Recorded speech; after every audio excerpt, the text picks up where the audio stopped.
তো মাছের কারি বানানোর জন্য কি কি লাগছে দেখে নিই।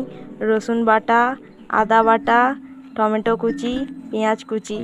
তো চলো এবার দেখে নিই কি কি মশলা লাগছে। দেখুন হলুদ লাগছে, চিনি, পাঁচফোড়ন, নুন, লঙ্কা। তো চলো এবার দেখে নিই কীভাবে কারিটা তৈরি করতে হয়। বাজার থেকে ভেলে মাছ কিনে আনা হয়েছে। ভেলে মাছগুলোতে নুন হলুদ মাখিয়ে নেওয়া হয়েছে। দেখছেন তেলটা খুব গরম করে নিতে হবে, তারপরে মাছটাকে দিতে হবে। তো প্রথমে তেলটা গরম করে নিচ্ছি।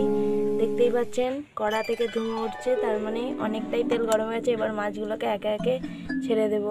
দেখুন মাছটা নুন হলুদ মাখিয়ে তেলে ছেড়ে দিয়েছি। তেলটা প্রচুর গরম হয়ে যাওয়ার পর তারপরে মাছটা ছাড়তে হবে, নাহলে আটকে যাবে কড়ার সাথে। এইভাবে মাছটা ভাজতে হবে।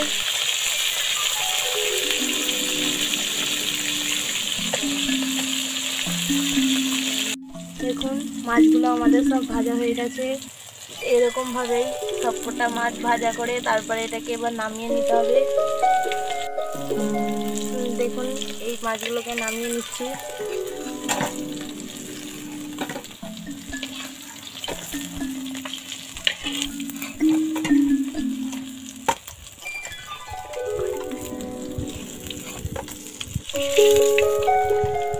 এইভাবে একে একে সব মাছ ভেজে নেব।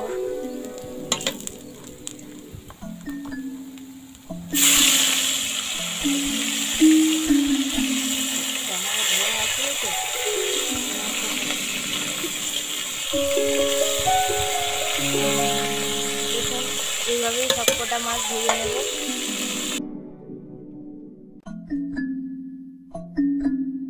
রসুন প্রথমে দিয়ে দিলাম। রসুনটা কিছুক্ষণ ভেজে তারপরে পেঁয়াজটা দিতে হবে। রসুনটা একটু ভাজা ভাজা হয়ে নিতে হবে। এবার পেঁয়াজ দিয়ে দিচ্ছি।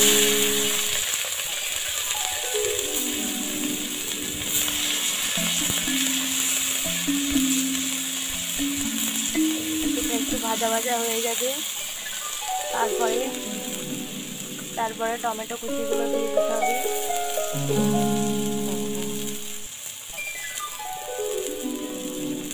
দিয়ে আদা কুচিও দিয়ে দিলাম।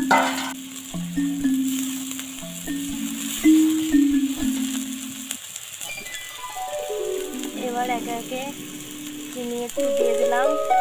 চিনি 1 চামচ, হলুদ 1 চামচ, লঙ্কাও 1 চামচ, পরিমাণ মতো নুন স্বাদ মতো দিলাম।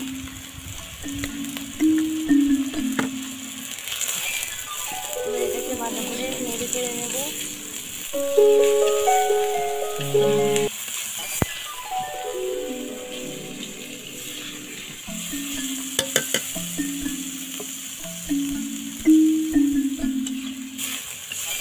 দেখেছেন কত সুন্দর কালার হয়েছে। দেখতেই পাচ্ছেন কালারটা অনেক সুন্দর হয়েছে। তো এইভাবেই করতে হবে।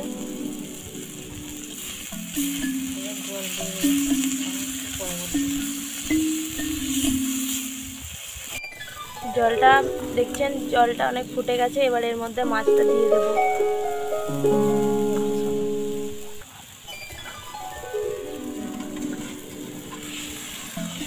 মাছটা দিয়ে এবার এটাকে একটু নেড়ে কিছুক্ষণ পর এটাকে নামিয়ে নেব। দিলেই আমাদের কমপ্লিট মাছের কারি। এটা কিছুক্ষণ ফুটুক, ততক্ষণকে আপনারা আমার চ্যানেলটাকে লাইক কমেন্ট অ্যান্ড সাবস্ক্রাইব করে দিবেন দয়া করে। দেখুন বন্ধুরা মাছের কারিটা আমাদের তৈরি হয়ে গেছে। মাছের কারিটা দেখতেই পাচ্ছেন খুব সুন্দরভাবে হয়েছে। এবার এটাকে আমরা নামিয়ে নেব।